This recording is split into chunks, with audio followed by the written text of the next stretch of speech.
Happy Thursday, members and friends of Mount Hermon United Methodist Church. Hope everything's going well for you so far today. Our son's school has transitioned to distance learning beginning this week. It's a unique concept. Online assignments are due each day. Tests are going to be scheduled as they normally would have been. Teachers are making themselves available online and via email, via Skype, to help students with their lessons. To be honest, this virtual age really does have a lot of benefits that I'm just now figuring out. I guess you can teach an old dog new tricks. Today, in sort of honor of that distance learning that schools have transitioned to, I want to give you a virtual online quiz. It's going to be a history quiz. I'm going to throw out a few dates, see how many of these you can get correct. July 4th, 1776. April 9th, 1865. December 7th, 1941. November 22nd, 1963. April 4th, 1968. September 11th, 2001. Now, depending on your age, most likely you will remember a lot of those dates. Maybe not the first two, but some of those you'll remember because they're in our collective memory. Of course, July 4th, 1776, signing of the Declaration of Independence. April 9th, 1865, the end of the Civil War, as Robert E. Lee surrendered at Appomattox to Ulysses S. Grant. December 7th, 1941, when Japan bombed Pearl Harbor. Although Bluto thought it was the Germans in Animal House, but we all know it was Japan. November 22nd, 1963, the day President Kennedy was assassinated in Dallas. April 4th, 68, when Martin Luther King was gunned down on a hotel balcony in Memphis. And of course, September 11th, 2001, when Al-Qaeda coordinated 4 different attacks on our country. Now let me give you a few more dates. See if you can get any of these correct. July 28th, 1967. March 26th, ironically, 40 years ago today, 1980. March 26, 1980. April 24th, 1982. September 12th, 1987. May 8th, 2001. July 1st, 2019. Did you get any of those dates?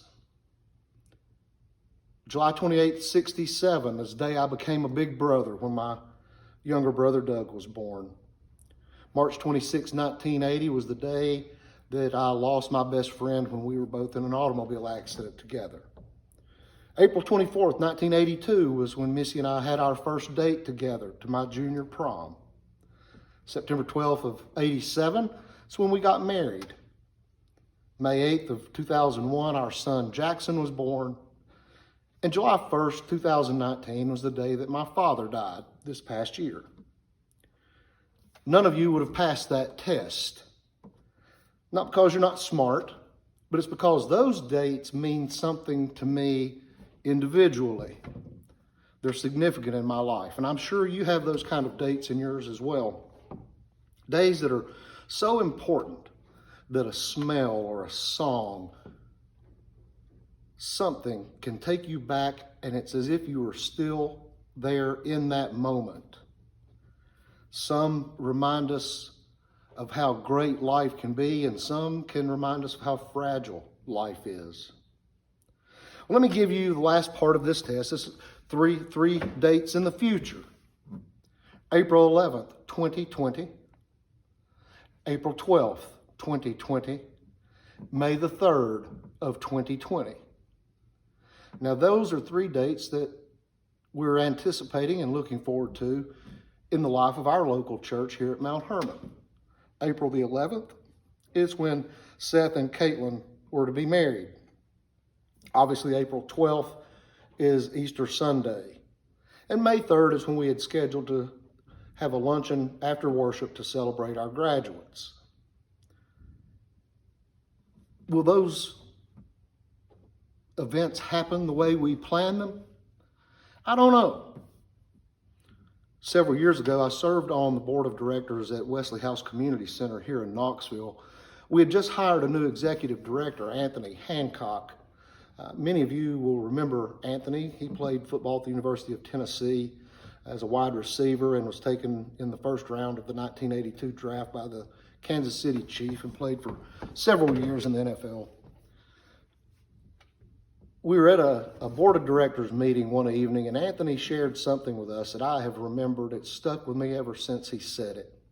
He was going through a pretty turbulent, trying time of trial in his life. And Anthony said, "Yesterday's history. Tomorrow is a mystery.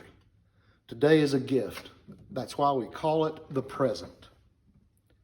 You know, we're hearing now, and I'm seeing it now that I have become involved in Facebook on a very limited basis, but we're seeing predictions from preachers and pundits saying that the end of time is near. In theory, I think they might be right because it is closer today than it was yesterday. But who knows when that time is coming?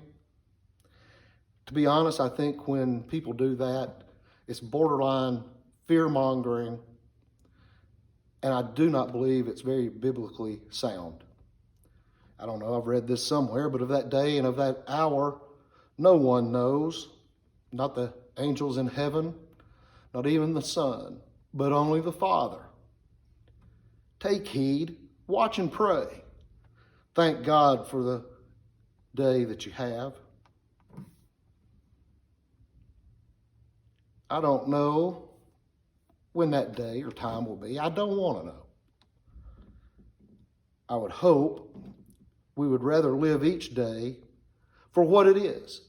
It is a gift, and that we would live in the present.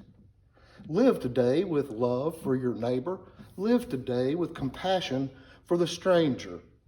Live today, and when today is over, wrap it back up, offer it back to God, and thank Him for the gift that He has given you. I like the way the psalmist put it in the 118th Psalm, typically attributed to David. "Oh, give thanks to the Lord, for He is good, for His mercy endures forever. This is the day the Lord has made. We will rejoice and be glad in it." He nailed it. I hope you choose to live today and enjoy the gift. You can mark that down as a date that was worth living. Grace and peace.